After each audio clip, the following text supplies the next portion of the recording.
Welcome, everyone, to the Standout Job Seeker podcast presented by JobScan. I'm your host, Sydney Myers, and I have a really great interview to share with y'all today. I talked to Heather Stapp, who is the former VP of Marketing at Nestlé. She's also worked at REI, Shoes.com, Pandora, that's the jewelry company Pandora. And she had a really great career story to tell. And so I'm happy to share it with y'all. Her career starts with wanting to be a nurse and then deciding to go into graphic design and then deciding to go into marketing. That in itself is a whole amazing story. But she also talked about her career of growing from starting in marketing to becoming eventually the VP of marketing at Nestle, and all of the changes along the way from getting laid off to being bought by a larger company, and how those things affected her, how she rebounded from being laid off, and then how she earned those promotions, how she grew in her career. So this is a great conversation. I encourage you to listen to each step of her journey closely to see what nuggets you can glean from it. I say that all the time, but it's true in every conversation. There have been so many interesting points, and this conversation is no different. So enjoy the conversation. Enjoy the episode. If you are enjoying this entire show, please leave a review on Apple Podcasts or wherever it is that you're listening. But let's turn it over now and start this conversation with Heather. So I think starting like at the beginning of your career, one of the things that was most interesting to me whenever we were talking about this is that you actually started college as a biology major and wanted to be a nurse, but then eventually became a graphic designer and then eventually became a marketer, which sounds like a whole range of different decisions there. I kind of want to start first with like transitioning from like nursing to graphic design. How did that start? And also how did you make that work when you were in college? Yeah, so I was really lucky. I went to a smaller liberal arts college, which was an all women's college as well at the time. They just recently went co-ed. And so I had a lot of opportunity to really explore and find what fit me best. And when I went into college, I really thought that nursing was going to be it. I had worked at a retirement community in the assistant living and memory care areas as an activities assistant. And so I really thought nursing was my path. And then I took a communications class, and it sort of opened up my eyes that there were so many other things in the world. And from the communications program, I took a graphic design class. I'm like, I really love this. And that's sort of how I got from nursing to graphic design in my college career. Okay, interesting. So then did you have to like switch your major or something, or coming out of college, was that enough to go into graphic design? Yeah, so I was a declared biology major. I spent an entire year doing biology and chemistry.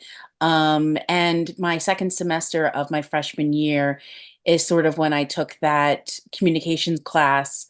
Then my sophomore year, I changed my major to communications and started taking communications classes. And I actually stayed in college for 5 years because I was supposed to graduate in 2008, but as we're all aware, that's when the economy Oh sort yeah. of hit bottom. And so when I took that graphic design class the first semester of my senior year, I really loved it. And I figured that I should have as many skills as possible to be prepared for this new workforce, whatever that may look like after the recession. And so I ended up staying an extra year. I added a major digital media arts to my degree program. And I graduated in 2009 instead of the original year, 2008. Okay. So then when you were doing when you kind of switched to communications, were you already leaning towards graphic design, or that was more just like, I want to try this different career path? So I'd always sort of been creative in a way. I went to a magnet high school and I did photography there. So I sort of always had sort of this creative itch, but my concentration in communications was advertising and public relations. And I think there is a crossover there, especially from the graphic design element in advertising. And so I was kind of laying the foundation work, which sort of helped me in my career further on and helped me kind of evolve into sort of what I have been doing most recently in my career. Okay. Did you find that that degree helped you in once you got started as a graphic designer? Did that degree really help kickstart your career there? Yes, I absolutely believe that my degree, which was multifaceted, it was a liberal arts degree. So, Mhm. you were required to take a lot of classes in a lot of different subjects, really helped lay a foundation, not only just obviously the technical class graphic design, like using, even though I don't think anyone uses Quark Express anymore, but InDesign was brand new at the Mhm. time, Illustrator. So learning those technical skills, but also having this like theoretical background to sort of come up with creative ideas and to problem solve, it was super helpful, especially when I started my career at Pandora. Yeah, I would agree. So I didn't go to college for graphic design, but my very first job was as a graphics designer, and now I'm in marketing, but it is still helpful to have that skill and like all these other skills like I gained before I transitioned into marketing, just like having that fuller view of everything of like Yeah, the entire creative process, I think helps a lot. Yeah. yeah. Um, okay, so then you got your first job at Pandora as a graphics designer, but then you made another career change into marketing. So, like, how did that come about? I guess the first question would be, what made you want to change into marketing?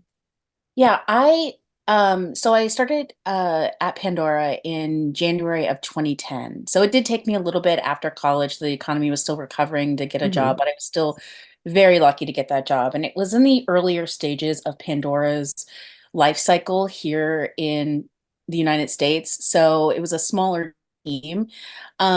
And I did graphic design, mostly focused on retailer and store um, so visual merchandising type of displays, advertisements, bus wraps. I mean, I did a lot of different things, really aligning to with the Pandora brand guidelines.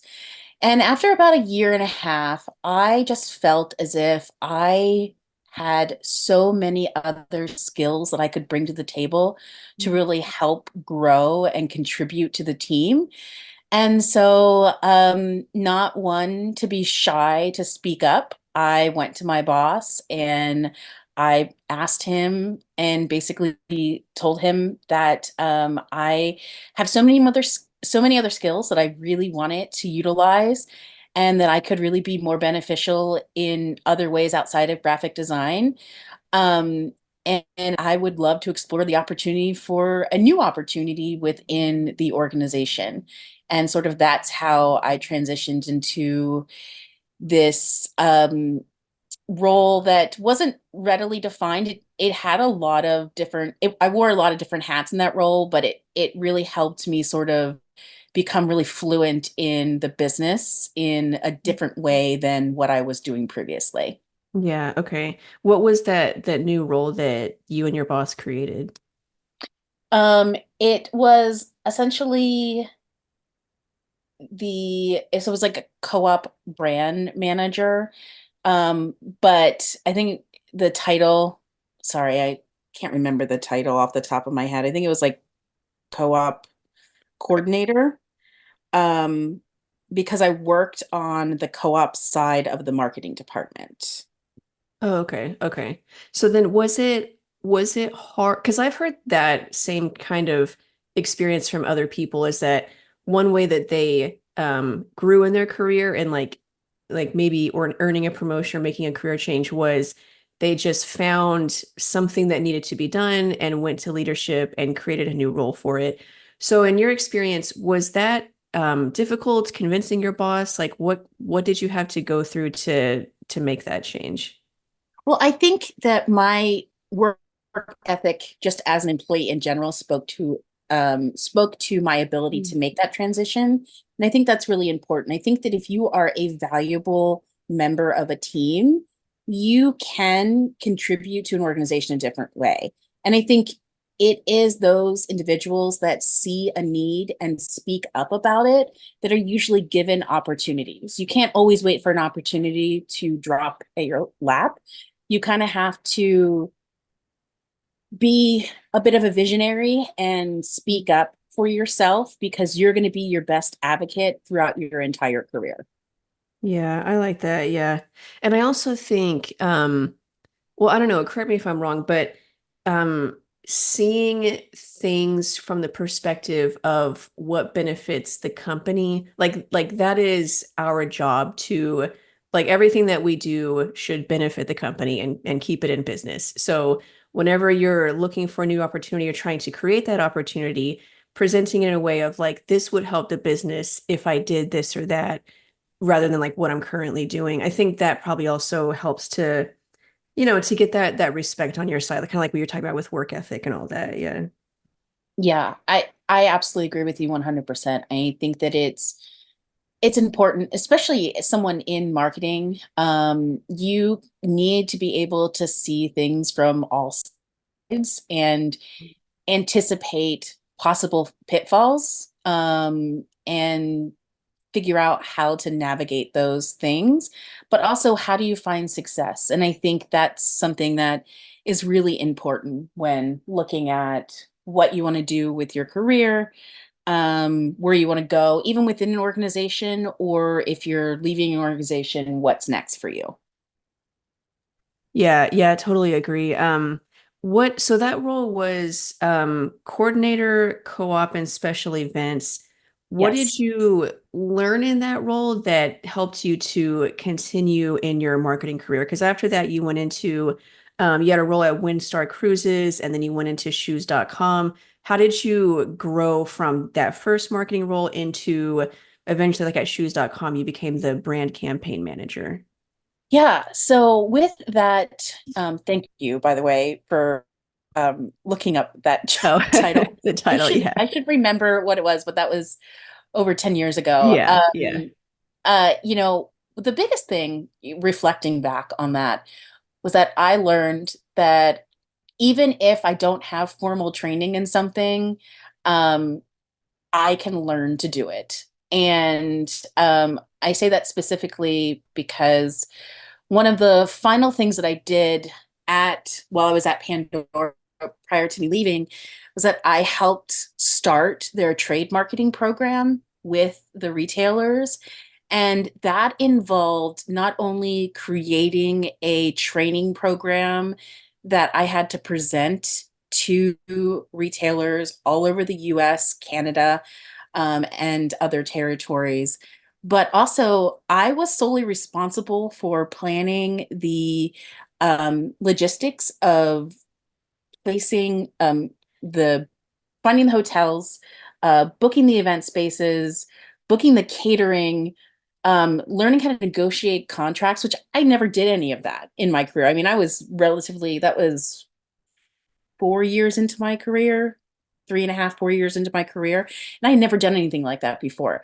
So it was definitely trial by fire, but what I learned and what I think so many people know about themselves is that, if you have the fire burning at the bottom of your feet, you're going to get it done. And that's what I learned about myself is that I can be nimble and adjust to things quickly and learn things quickly and get stuff done. And the program was a success, and they still use it to this day to help train retailers on how to effectively market for their specific DMAs. Oh, wow. That's pretty cool. Yeah. Yeah. And I love that what you said that even if I don't have formal training, I can learn to do it. Did you have, so you were talking about how you were like this was stuff you had never done before. Did you have Yeah. someone there who could give you like any kind of training, or was it more like you learned yourself on the job? Um, well, my manager at Pandora, his name was Tim, and honestly, I have taken a lot of my management style from Tim. He was absolutely, I could not have asked for a better manager to start my career with. He was the absolute best manager to start a career with. He definitely did not have the capacity to hold my hand in that particular element. However, he connected me with someone in a different department who had done something similar for like the national sales conference before, like negotiating hotel contracts. And so I got to sort of use her as a resource when I first started, which was really, really valuable. If he would have made that connection, I think I would have struggled a little bit more. So he found that delicate balance for me, which I think was really important. Yeah, yeah. Yeah, I like, this is kind of one of the common threads that I've seen when interviewing successful career professionals. It's just the ability to learn, the willingness to be in situations where you have to learn, taking the opportunity to learn that I've noticed has been really beneficial. And so so going later on in your career when you got those roles at shoes.com, REI, I guess my big question there is like, how did those roles come about? Pandora was your Yeah. first foray into marketing. So how did you grow into getting roles at those companies? Yeah, well, Choose.com was my first full-time role after I moved to Seattle. So I left my job at Pandora, packed whatever I could in my little Subaru, and I drove across Oh, the wow. country because I just really wanted to see if I could live in another place and without the safety net of the place, Baltimore, which is where I was born, raised, and went to Mm. college. And so I applied for the job, and I could tell that when my manager at the time, when he interviewed me, I could tell that he had interviewed a lot of people and they didn't understand what co-op really was. And so it actually was my role at Pandora and my knowledge of co-op advertising and sort of co-op branding that helped me transition into that role at Mm. shoes.com. It's a really unique skill set. And it's not an avenue of marketing that a lot of people are exposed to unless you're part of certain industries like the jewelry industry, the automotive industry, etc. And so I kind of understood what brand co-op meant and how it could be utilized to drive revenue in a way that would make things successful. So that's sort of how I got that role at shoes.com. Unfortunately, at shoes.com was also the first time I'd been laid off. And so it was a startup, and I was laid off about a year into my job there, and a month after I laid my team off. So it was a very interesting experience, laying people off for the first time and then going through a layoff personally myself. But I was very fortunate to find a contract cover at REI, and that's how I got into REI, which also opened me up to the whole element of program marketing management. And specifically, I was responsible for diversity and inclusion marketing with their Mm. nonprofits. And so super, super interesting, something that I had never explored before. But again, it's that trial by fire, throw me into the deep Yeah. end and watch me swim. Yeah. Yeah, I like so when you were talking about getting the role at shoes.com and it was really just a very like I guess special or particular kind of role that was unique.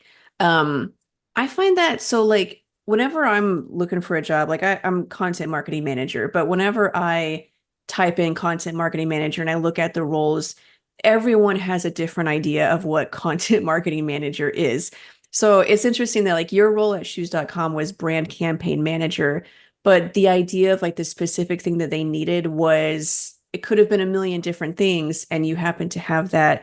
I think that sometimes with job searching, like at JobScan, when people optimize their resume, we give them like a match rate. And so it's like it might seem like this is my job title, like this is what I should go for, but like you really have to get to know the company and what they're looking for in that role because it's always different. It's always unique. And so it kind of takes some of that research and like, am I really a good match for this role? Yeah, you should absolutely read job descriptions because Hmm. they are very important in giving you not only an insight into what your day to day may be like, but what the culture of the company will be like as well. I mean, I read some job descriptions and there are typos, and I'm like, ooh, okay, very interesting, very interesting. Bold strategy. Yeah.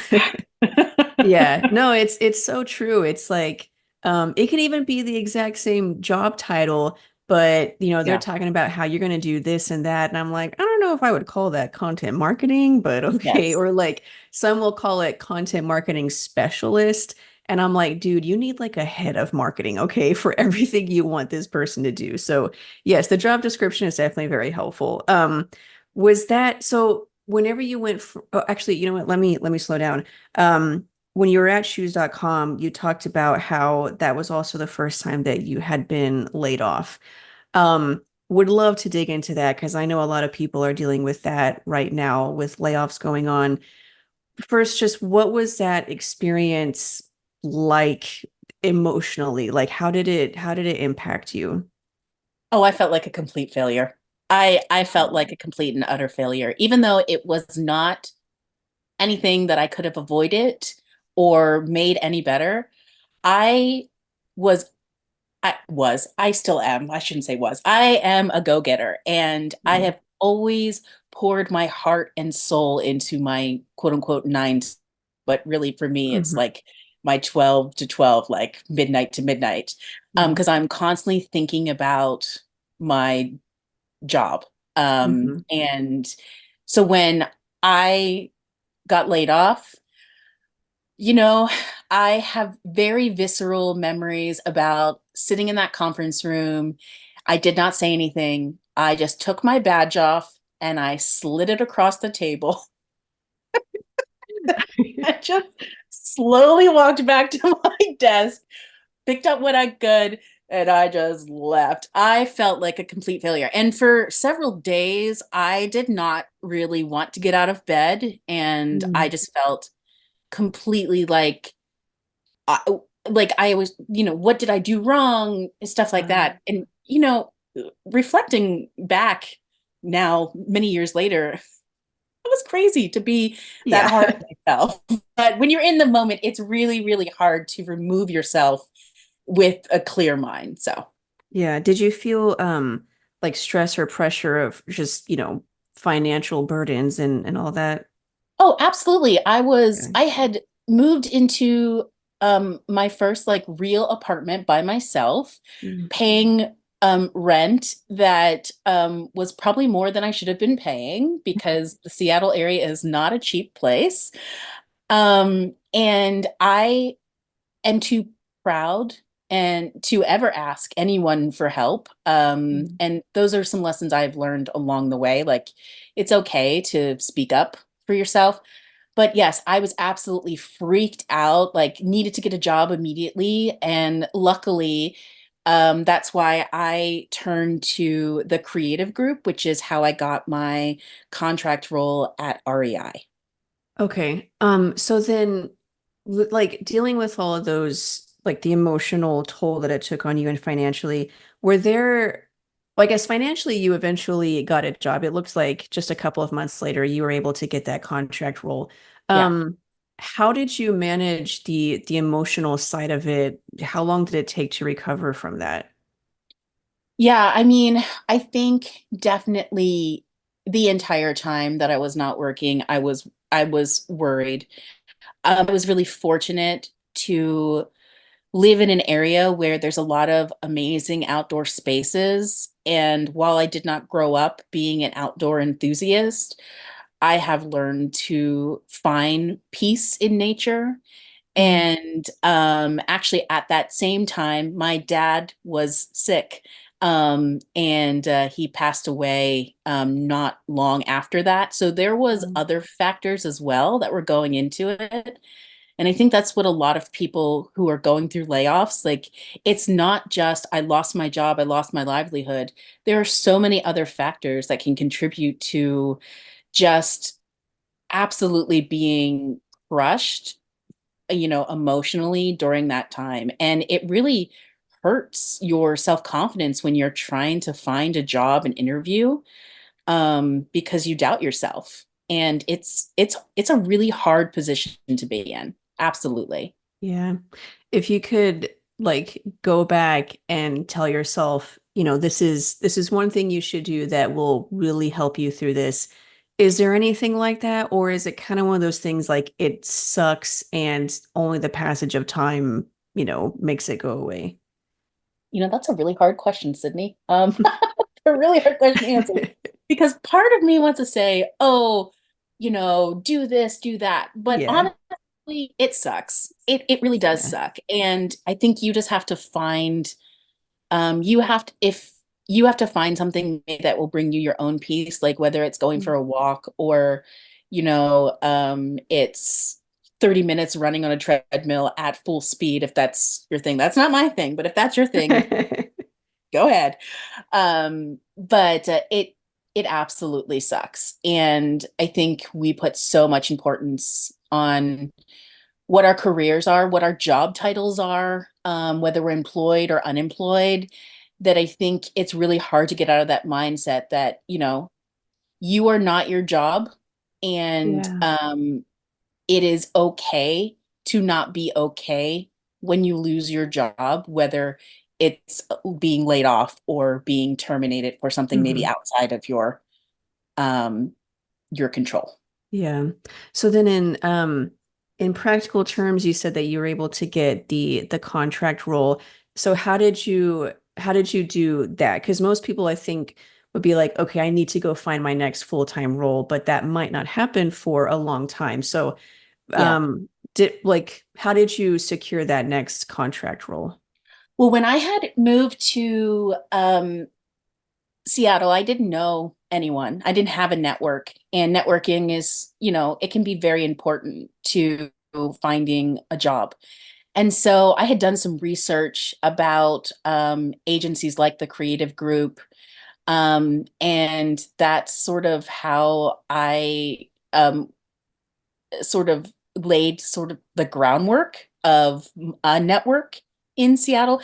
They didn't ultimately help me find my job at shoes.com. That was just luck finding a listing online. But Okay. once I lost my job at Shoes, I returned to a resource that I had tried to use previously. And so I think there are resources out there for people, Hmm. that may not be conventional or something that you may not think about.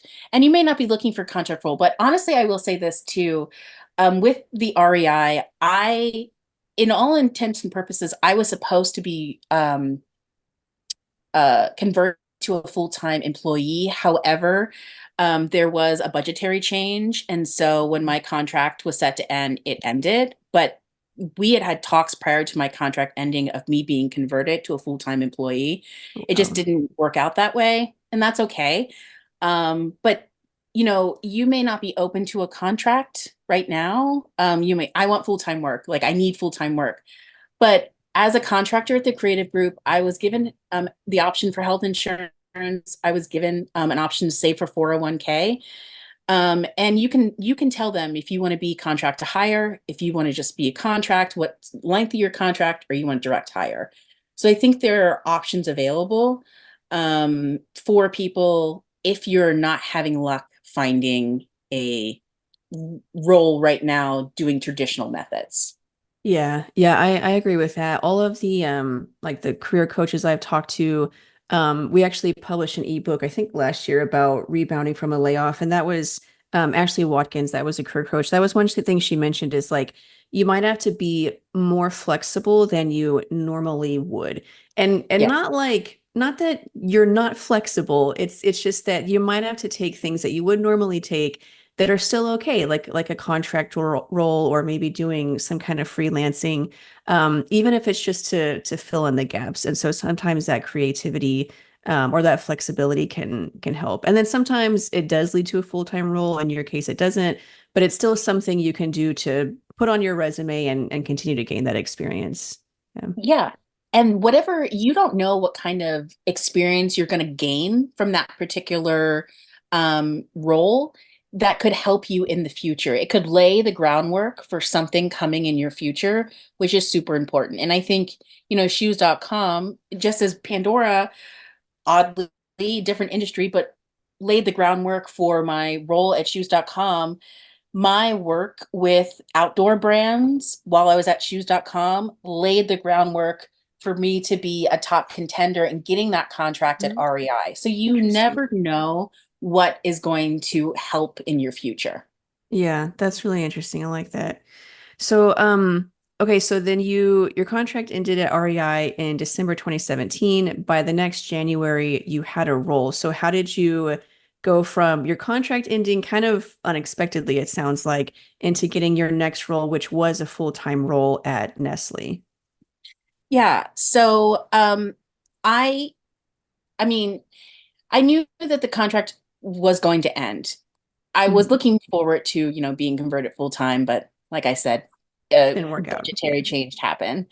And I decided to so I left at the beginning of December, and I went home to Baltimore for the holidays. And so I just decided to take that time off. I think that first layoff at shoes.com sort of helped me realize it's okay to take time off. It's okay to reset if you have the ability to do so. And so I took that time off. And then when I got back to Seattle, I started looking for a job.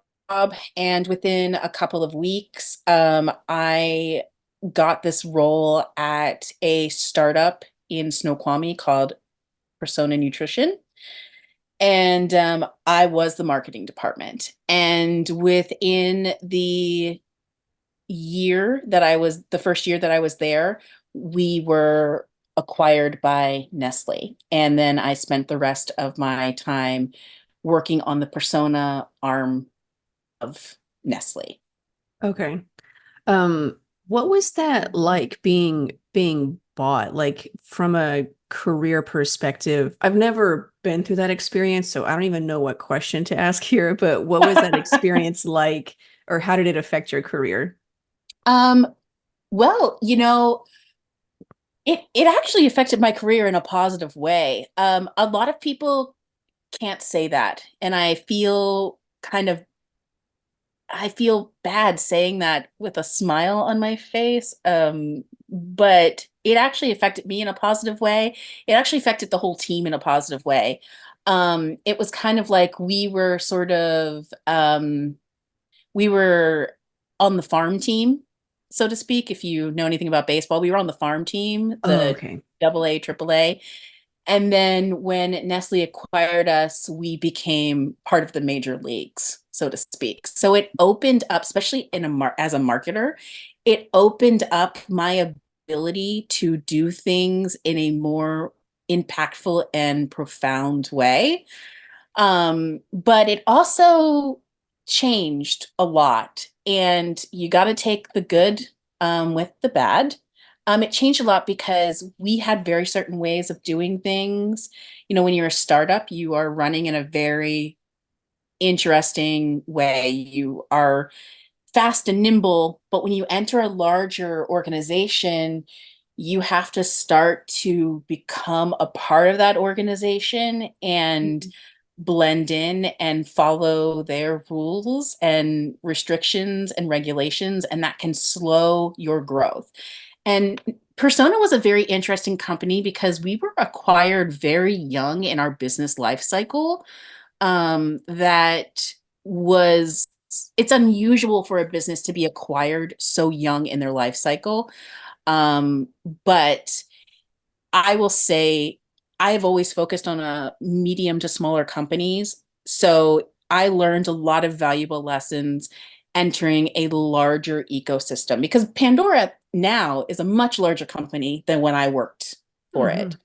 Mhm. Um, when I started at Pandora, it wasn't even publicly traded. It became publicly traded while I was there, which was an interesting also part of my career to go through an IPO process. Mhm. Um, Very similar, I think, to in ways being acquired by a larger company. Yeah. Um, yeah. Interesting. Okay, so then I I would agree with that about the difference between working at a startup and working for a very large, like global corporation.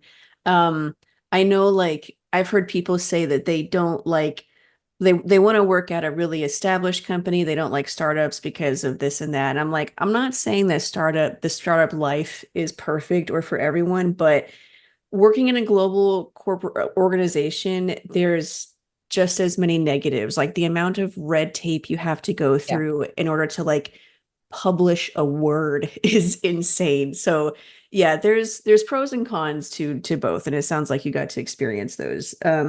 So then you start there as a life cycle marketing manager. You eventually become the marketing director and the VP of marketing. I'd love to know about that part of your career and how you grew, how you earned those promotions and how you grew into those roles. Yeah. So I was hired, the Persona um, startup. I was hired as a lifecycle marketing manager. And I think this goes back to what we were talking about with job titles and descriptions, Hmm. because it really was the marketing department. Okay. Um, in that particular phase of Persona's life, though, it needed to grow its customer base. So I started as a lifecycle marketing manager, and it really was, overseeing. There was one graphic designer who was there who was sort of really the UI UX, but she also did print as well. That's startup life. You're juggling a Hmm. lot of hats. But running the email program, running the customer, like general customer retention, the review program, working in correlation with the nutritionist and customer service team, and they were the same people. Um, working with ops to make sure that the packaging, the whole customer journey was intact. Sort of that was how I started that role. But also I had a lot of side projects that were given to me, like we Mm. need a video for our investors. I need it by today in 3 hours from now. Like, okay, well, let me get to that. And that's the fun of startup life. Yeah. Um, and then I was promoted to director of marketing, um, basically before we were acquired. And with that, and that was because we had grown and we had more people on the team. And so we were layering things, layering out the team. I needed to hire specific subject matter experts. So social media, a marketing, a coordinator, someone who was responsible for SEO, someone who's specifically responsible for UI UX. Hmm. So it allowed me the autonomy to have more leadership in my role. And then we were acquired. And then um, about a year after sort of that transition, then based on my work, I was promoted again, which to VP of marketing, which was my final job title prior to leaving Okay. in 2022. Yeah. Okay. Um, would you say like for someone who is in like marketing manager, marketing director, what do you think are the things you did in that role that made the biggest difference into earning those promotions? I mean, I think first and foremost, when we first spoke, we talked about how hard it is when you're trying to make that transition from, coordinator to manager, manager to Hmm. director, if you don't have that title on your resume. Because some hiring managers are like, oh, they don't have manager on their title, so they obviously aren't viable for that job. And I think that Hmm. goes back to that contract role too. But specifically for this role, I think it was just honestly being at the right place at the right time. But it also was a reward for the work that I put in, and, and for the growth that happened uh, under my stewardship of the marketing department. I think that I was really fortunate to be able to be given the opportunity for the growth to help set that growth pace.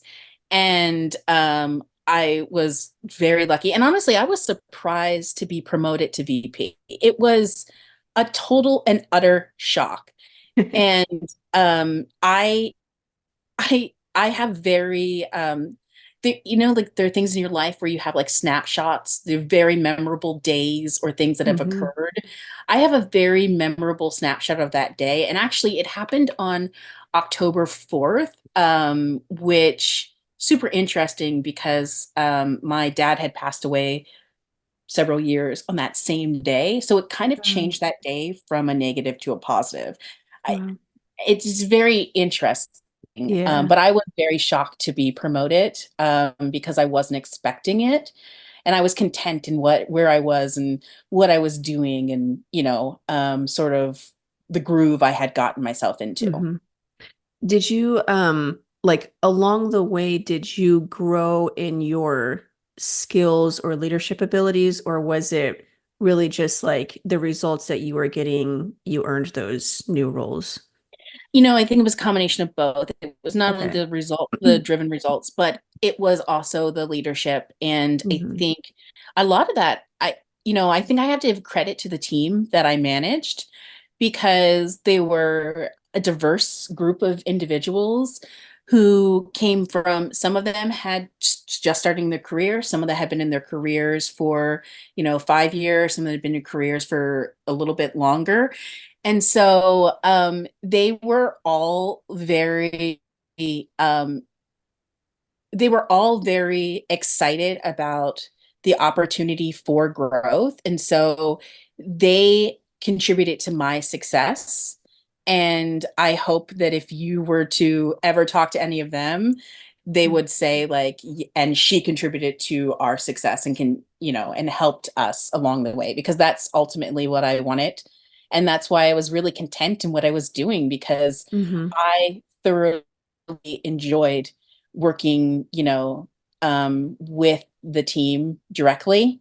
But when you become a VP, there's an extra layer that gets put in, and it changes the dynamic of your day-to-day work. Yeah, yeah. Okay, so then you're in the VP role for about 2 years. Um, and then you did something that I don't think a lot of people would have the guts to do, which is what you're doing right now. You stepped away from all of that. Like I can't like VP of marketing at Nestle, that would be like a dream job. So what changed? Like what made you want to step away from that? I wish you could see my face because I'm silently laughing right now. Because of the irony of what you said. It was a dream job. Hmm. I had, so going back, way, way back to college, I had thought that that was the pinnacle of career success, was to become a Hmm. VP. That was what I wanted. Like that was the goal that I had set for myself. I want to climb the corporate ladder. Hmm. And then I got to that rung on that ladder, and I looked around and I went, um, okay, uh, this is not what I expected. Oh, yeah. And I don't particularly love this as much as I thought I was going to.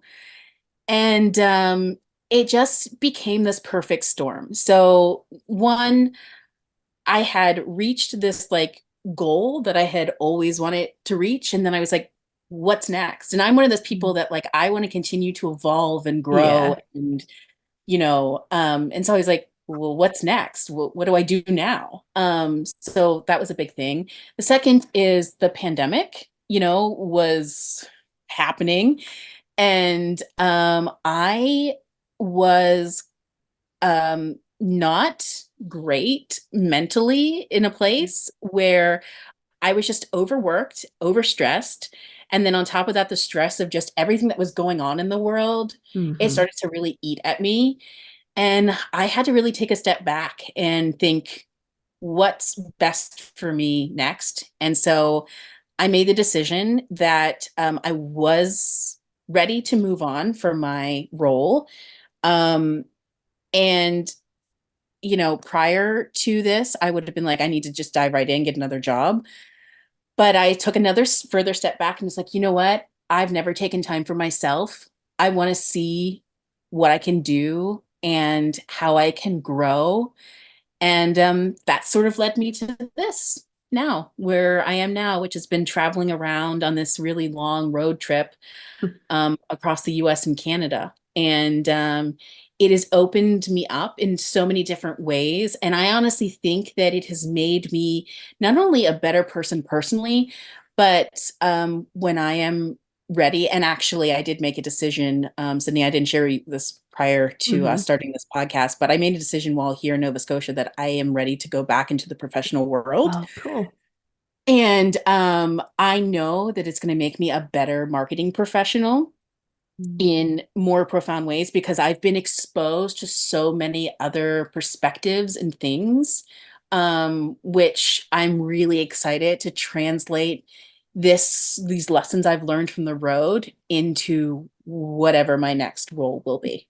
Yeah, I love that because in doing these interviews, I've heard from a number of people who had what would be called a dream job, or at least a dream job for them, whether it was like a glamour job or working for a high profile company, having that role that everyone would want. But it never turns out to be as great as I thought it would for a variety of reasons. And it's not always that they feel empty inside. Like sometimes it's like, this dream job really doesn't pay anything, or Yeah. like this company that I always admired is actually kind of toxic. So Yeah. it's interesting to hear that. Sometimes your dream job is not what you thought it would be. Like your dream is actually a little different from what you thought it might be. So yeah, that's interesting to hear that from you too. Yeah. Yeah. I think it's also a lesson that comes with maturity and time. I think we are so ingrained to climb that corporate ladder and to just go, go, go, go, go.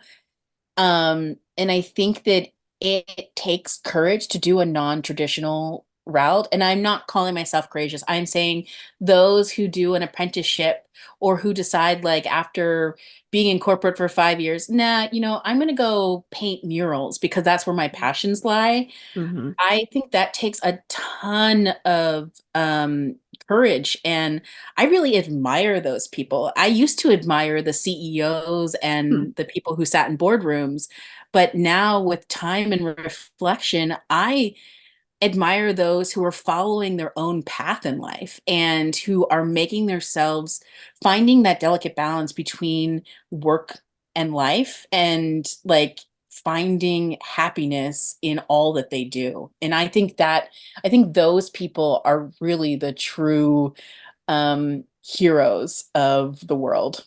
Yeah. Yeah, I agree. Yeah, it's not all like kind of like what I was saying, like the dream job is not always what Yeah. you think it would be, but I like also the thing that you were talking about, your experiences, how you never know what experience is going to affect your career in a positive way. So like getting the contract roles might not have seemed ideal, but that actually led to something else really good. So kind of just like taking advantage of those experiences, of the opportunities to learn and grow, because you never know like who you're going to meet or what you're going to learn and how it could help you later in your career. So that's a good Oh point yeah. too. Yeah. And I think if you are not currently working and you can afford to do some volunteer work, volunteer Mm. time, I think that too can open you up to new opportunities, meeting new people, and also new experiences that could help you in your career somewhere along the line. I think Yeah. there's so many things that can help, non-traditional tips that can help you in your career that just people don't necessarily think about because they're like, I just have to get a job. I have to network on LinkedIn. I got to get this job. So.